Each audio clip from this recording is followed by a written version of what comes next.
Eu vou pedir para as irmãs, alguma pessoa desligar o ar-condicionado, né, que as pessoas estão com frio. Alguém puder verificar para mim na sacristia, por favor. Né? Os caríssimos irmãos, hoje estamos então no 24º domingo e, portanto, já nos aproximamos do fim do tempo litúrgico de 2020.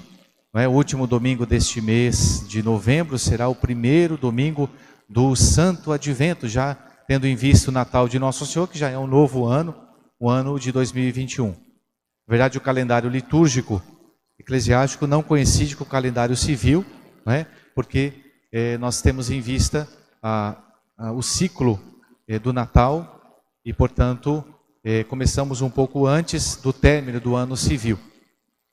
Muito bem. São Paulo, na sua carta aos Tessalonicenses, ele vai falar exatamente do quanto aqueles cristãos lá de Tessalônica receberam tão bem a palavra de Deus, se voltando para o Senhor, para Deus. E ele elogia, portanto, não é, aos cristãos de Tessalônica, dizendo o quanto eles foram fiéis a nosso Senhor e, portanto, corresponderam com a graça que lhes foi transmitida, que lhes foi dada através da evangelização. Nós também recebemos durante este ano muitas graças, copiosas graças, não é? Abundantes graças. Nós devemos agradecer a Deus, mas ao mesmo tempo devemos fazer também um exame de consciência, não é? Para vermos o quanto nós refletimos, o quanto nós rendemos espiritualmente durante este ano. São Paulo fala que os cristãos lá passaram dos ídolos para adorar o Deus vivo. E como isso é importante, não é? Nós nos lembrarmos da importância que nós temos, quanto nós devemos agradecer a Deus pelas graças que recebemos e, portanto, devemos fazer esse exame de consciência para verificarmos o quanto nós frutificamos, não é? Demos frutos ou não durante este ano. Na verdade, hoje nós não vamos encontrar muita idolatria como se tinha no Antigo Testamento, não é? No sentido de fazermos adoração a um ídolo, não é? Uma pequena estátua, por exemplo, não é? Como no paganismo antigo. Mas nós vamos encontrar ídolos modernos. Por exemplo, às vezes as pessoas têm como ídolo, às vezes uma pessoa a quem elas estimam mais, ou elas estimam tanto como deveriam estimar somente a Deus.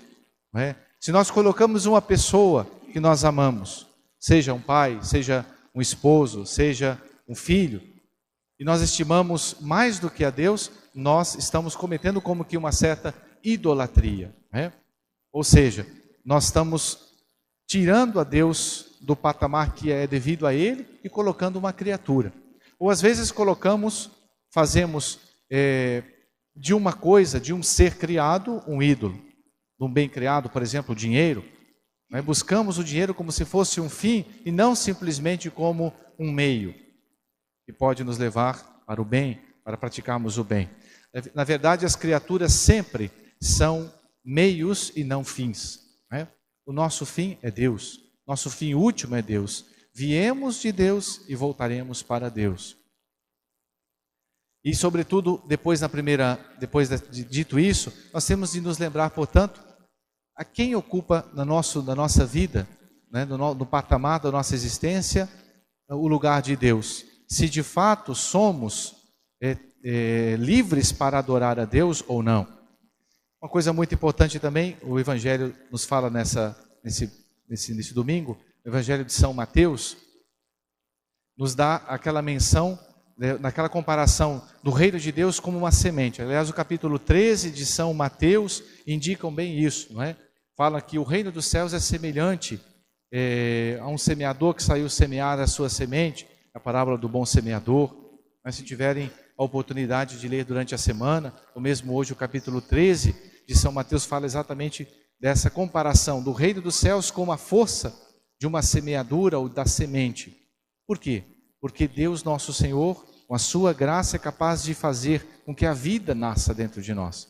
A vida espiritual, a vida de Deus, não é? a sua graça. E quando uma semente, por exemplo, ela colocada, lançada na terra, e ela, por mais pequenina que seja, como uma semente de mostarda, ela se torna depois uma árvore grandiosa, em que, como disse Nosso Senhor, as aves vêm e fazem ali o seu ninho. Isso significa a força que tem a graça e a palavra de Deus dentro de nós, quando nós correspondemos à ação da graça de Deus. Agora sim, não é? Silêncio. Então, como é importante, portanto, chegando no final do ano litúrgico, a gente fazer essa reflexão. Será que nós estamos correspondendo à graça de Deus? Como tem sido a semeadura da palavra de Deus durante este ano? Não é? Quais os frutos que nasceram, que frutificaram dentro de nós? As virtudes são os frutos melhores do Espírito Santo, não é? Então, vamos pedir a Nosso Senhor nesse domingo, que nós possamos fazer essa reflexão. E eu quero já propor, aproveitando aqui o ensejo, para propor e convidar a cada um dos nossos fiéis para fazer um recolhimento espiritual já nesse final de ano, que vai nos ajudar a nos depararmos com essa realidade. Será que nós de fato correspondemos à graça de Deus? Certa feita, Nosso Senhor, andando com os apóstolos, ele encontrou uma figueira em que procurou os frutos, os figos, e não encontrou, né? E Nosso Senhor amaldiçoou aquela figueira estéril. É um fato marcante, os apóstolos, os discípulos ficaram ali como que admirados daquela atitude de Nosso Senhor, né? Como nós também, nós devemos frutificar através das virtudes.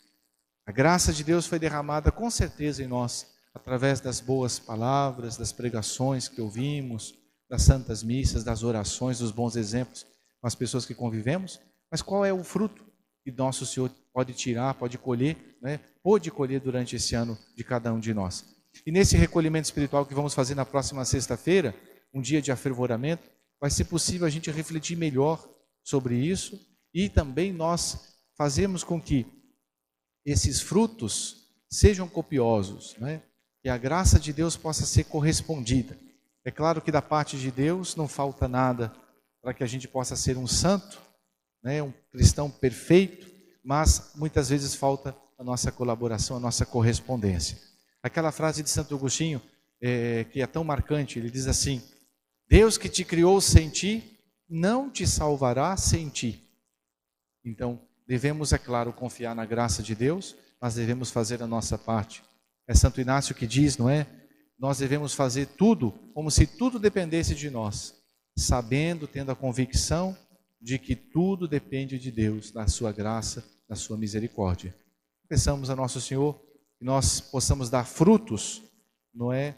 Para a vida eterna, através das virtudes e, sobretudo, salvarmos assim a nossa alma. Louvado seja nosso Senhor Jesus Cristo. Para sempre seja louvado.